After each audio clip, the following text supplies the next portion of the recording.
क्या भारत कभी बन पाएगा ग्लोबल लीडर? भारत में नहीं आएगी आर्थिक मंदी, चीन को पछाड़ भारत ने पकड़ा कामयाबी का हाथ, पूरी दुनिया में हो गया मोदी का बोलबाला। दोस्तों, आज का भारत है ग्लोबल लीडर बनने से कुछ ही कदम की दूरी पर। बात चाहे G7 जैसे ग्लोबल समिट की हो या फिर बात G20 समिट की अध्यक्षता करने की हो, भारत ने हर जगह अपने आप को साबित करते हुए अच्छे से प्रेजेंट किया है। लेकिन इस बढ़ते हुए भारत का जो क्रेडिट है वो मोदी सरकार को दिया जा रहा है, क्योंकि पिछले कुछ सालों से भारत ने हर क्षेत्र में तेजी से तरक्की की है। प्रधानमंत्री नरेंद्र मोदी ने अपने 9 साल के कार्यकाल में कई बड़े बदलाव किए, जिसका असर पूरे देश पर पड़ा है। आपको बता दें कि 26 मई 2014 को पीएम नरेंद्र मोदी ने केंद्र सरकार की कमान संभाली थी। उस समय मोदी लहर चली थी और बीजेपी ने बड़ा बहुमत हासिल किया। वहीं एक बार फिर साल 2019 में मोदी सरकार वापस आई। पीएम नरेंद्र मोदी के चेहरे पर बीजेपी ने 303 लोकसभा सीटों पर जीत हासिल की। बीजेपी देश की पहली ऐसी पार्टी बनी जिसे कांग्रेस के बाद केंद्र में अपने दम पर स्पष्ट बहुमत मिला था, और तब से लेकर अब तक बीजेपी ने कई बड़े फैसले लिए थे, जिसका असर आज देश के कई सेक्टर पर देखने को मिल रहा है। दोस्तों, सबसे पहले आपको बता दें कि 9 साल में पीएम मोदी के 9 बड़े फैसले क्या रहे। दोस्तों, बात की शुरुआत करें तो 2014 में नरेंद्र मोदी ने स्वच्छ भारत अभियान की शुरुआत की थी और साल 2015 में पीएम आवास योजना को तेजी से आगे बढ़ाने का फैसला लिया गया था। वहीं साल 2016 में नोटबंदी का फैसला कर पीएम मोदी ने सबको चौंका दिया था। 2017 में देश की अर्थव्यवस्था को तेज स्पीड देने के लिए जीएसटी लागू करने का फैसला किया था, जबकि 2018 में मोदी सरकार ने आयुष्मान भारत योजना की शुरुआत की थी, जिसमें लोगों को फ्री में हेल्थ ट्रीटमेंट मिलता था। इसके साथ ही साल 2019 में मोदी सरकार ने एक बड़ा फैसला लिया था और सभी को चौंका दिया था। सही सुना आपने, जम्मू कश्मीर के आर्टिकल 370 को हटाने का फैसला किया गया था। इसके साथ ही राम मंदिर को लेकर सुप्रीम कोर्ट के फैसले के बाद 2020 में मोदी सरकार ने राम मंदिर निर्माण के लिए ट्रस्ट का गठन कर दिया था। 2021 में कोरोना से बचाव के लिए मोदी सरकार ने स्वदेशी वैक्सीन के जरिए टीकाकरण अभियान की शुरुआत कराई थी, जिस वैक्सीन को देश के बाहर भी कई देशों में भेजा गया था।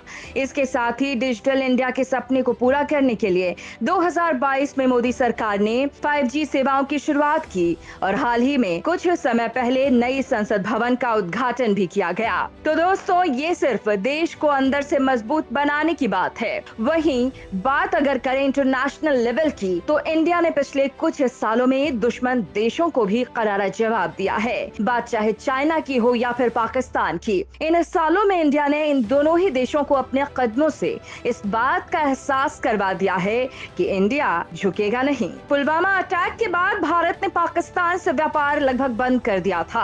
हालांकि इससे भारत पर कोई असर नहीं पड़ा, लेकिन पाकिस्तान को जो चीजें भारत से सस्ती रेट्स पर मिलती थी, वो अब पाकिस्तान को एक्स्ट्रा कीमत देकर चाइना, थाईलैंड और ब्राजील जैसे देशों से खरीदनी पड़ रही है। इसके साथ ही भारत ने उड़ी और बालाकोट एयर स्ट्राइक करके पूरी दुनिया को मैसेज दिया कि भारत अब अपने दुश्मन को ईंट का जवाब पत्थर से देगा। वहीं भारत ने चाइना के ऐप को बंद करके चाइना की इकोनॉमी पर उल्टा असर डाला था। वहीं इंडिया को आज हर जगह पर बड़े सम्मान के साथ बुलाया जाता है। दोस्तों, अक्सर ऐसी तस्वीरें सामने आती हैं जो बदलते भारत की तरफ साफ इशारा करती हैं। कुछ समय पहले ही मोदी पापुआ न्यू गिनी के दौरे पर गए थे, जहां पर विमान से उतरते ही पापुआ न्यू गिनी के प्रधानमंत्री ने मोदी के पैर छुए थे।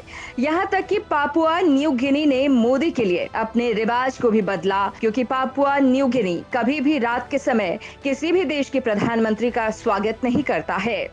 ऐसे में अगर ये बात कही जाए कि इंडिया पिछले कुछ सालों में न सिर्फ इकोनॉमी की दृष्टि से बल्कि वैसे भी मजबूत हुआ है, तो ये कहना गलत नहीं होगा। चलिए आपको बताते हैं कि पिछले कुछ सालों में देश के सभी सेक्टर्स पर क्या असर पड़ा है। दोस्तों, जहां साल 2014 में देश के अंदर मेडिकल कॉलेज की संख्या 387 थी, वो अब बढ़कर 692 हो चुकी है।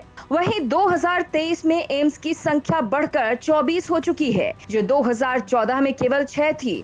अगर एजुकेशन सेक्टर की बात की जाए तो 2014 तक देश में 723 यूनिवर्सिटीज थीं, जो कि 2023 में बढ़कर 1472 हो चुकी हैं, जबकि 2014 तक देश के 16 आईआईटी संस्थान थे, जो 2023 में बढ़कर 23 हो चुके हैं। 2014 तक देश में 13 आईआईएम थे, जो अब 20 हो चुके हैं। वहीं जहां 2014 में भारत की बिजली उत्पादन क्षमता 2.34 लाख मेगावाट थी, वो साल 2023 में बढ़कर 4.17 लाख मेगावाट हो गई है।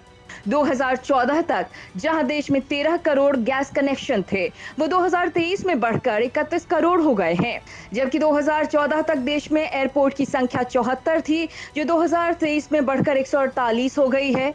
2014 तक देश में रेल रूट्स का 21,614 किलोमीटर हिस्सा ही इलेक्ट्रिक लाइन से जुड़ा था, जो 2023 में बढ़कर 58,812 किलोमीटर तक पहुंच गया है। वहीं बात अगर रोड नेटवर्क की करें तो आज भारत का रोड नेटवर्क दूसरा सबसे बड़ा रोड नेटवर्क है और देश के इस रोड नेटवर्क की लंबाई 56,02,95.525 किलोमीटर का है। 2014 तक देश में नेशनल हाईवे की पहुंच 91,287 किलोमीटर तक थी, जो 2023 में 1.44 से ज्यादा की हो गई है। दोस्तों, जो 2023 में 1,44,000 किलोमीटर से ज्यादा हो गई है। दोस्तों, वर्ल्ड इकोनॉमिक फोरम एक ऑर्गेनाइजेशन है जिसका मानना है कि इंडिया के रोड की क्वालिटी पिछले कई सालों से बेहतर हो रही है। वहीं जहां साल 2012 में इंडियन रोड की क्वालिटी 7 में से 3.49 थी, वहीं इस साल ये बढ़कर 4.50 हो गई है। जी हां, वर्ल्ड इकोनॉमिक फोरम के चार्ट ने रोड डेवलपमेंट के मामले में इंडिया की रैंक जहां 86 थी, वहीं अब इसकी रैंक 48 हो गई है। और न सिर्फ रोड नेटवर्क में बल्कि हर सेक्टर में इंडिया आगे बढ़ रहा है। आज इंडियन रेलवे भी बहुत ज्यादा मॉडर्न हो गया है दोस्तों, जहां पेपरलेस टिकट से लेकर कई तरह की फैसिलिटी आ गई है। यहां तक कि तेजी से बढ़ते हुए ऑटो सेक्टर की चमक भी वर्ल्ड लेवल पर दिखने लगी है। आज भारत ऑटोमोबाइल सेक्टर में तीसरे नंबर पर है। आपको बता दें कि इंडिया ने इस सेक्टर में जापान को पीछे छोड़ दिया है। भारत ने साल 2022 में कुल 42.5 लाख नई गाड़ियां बेची हैं, जबकि जापान में 2022 के दौरान कुल 42 लाख यूनिट्स गाड़ियों की बिक्री हुई है। वहीं बात अगर देश की जीडीपी की करें तो साल 2014 में भारत का कुल GDP size 2,39,127 lakh US dollar का था, जो अब बढ़कर लगभग 3.469 ट्रिलियन अमेरिकी डॉलर पर आ गया है। जब 2014 में केंद्र में भारतीय जनता पार्टी की सरकार आई तो वैश्विक जीडीपी में भारत का हिस्सा 2.6% पर रहा था। अब इसे देखें तो ये बढ़कर लगभग 3.5% पर आ चुका है। दोस्तों, जहां सिर्फ पहले दूसरे देशों की अर्थव्यवस्था की बात होती थी, वहीं अब भारत का नाम भी दुनिया की बड़ी शक्तियों में शुमार किया जाने लगा है।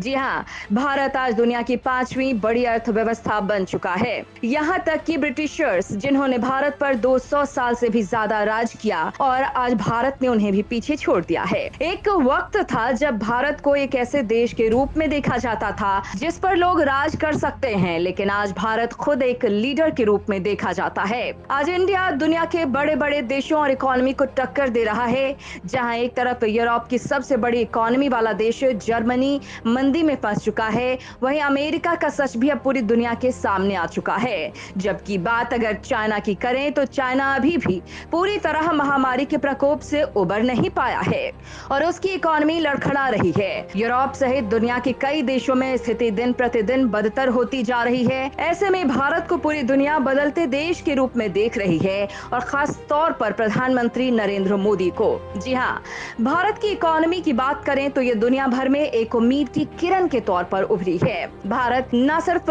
दोस्तों एक लीडर के रूप में मजबूत दिख रहा है, बल्कि अगर भारत को इकोनॉमी के रूप में भी देखा जाए तो ये भी दुनिया के कई बड़े देशों की तुलना में काफी अच्छी स्थिति में। वर्ल्ड ऑफ स्टैटिस्टिक्स के मुताबिक भारत में मंदी की कोई आशंका नहीं है। भारत बड़े देशों में एकमात्र ऐसा देश है जहां मंदी की 0% संभावना है। भारत की इकोनॉमी जोर पकड़ रही है। IMF के मुताबिक इस साल भी भारत की इकोनॉमी दुनिया में सबसे तेजी से ग्रोथ करने वाली इकोनॉमी होगी। वहीं आप आपको बता दें कि भारत दुनिया का 5वां सबसे बड़ा शेयर मार्केट बन गया है। घरेलू शेयर मार्केट में पिछले कुछ दिनों से जारी तेजी की बदौलत भारत ने फ्रांस को पछाड़कर ये मुकाम हासिल किया है। जनवरी में फ्रांस इस रैंकिंग में भारत से आगे निकल गया, लेकिन भारत ने एक बार फिर टक्कर देते हुए अपनी जगह बनाई है। दोस्तों, ऐसे में अगर इन सभी बातों पर गौर किया जाए तो ये सभी बातें साफ साफ इशारा करती हैं कि भारत ने पिछले कुछ सालों में काफी तरक्की की और आगे आने वाले समय में इस बात की पूरी उम्मीद है कि इंडिया एक बड़ी शक्ति के तौर पर उभर कर सामने आएगा। धन्यवाद।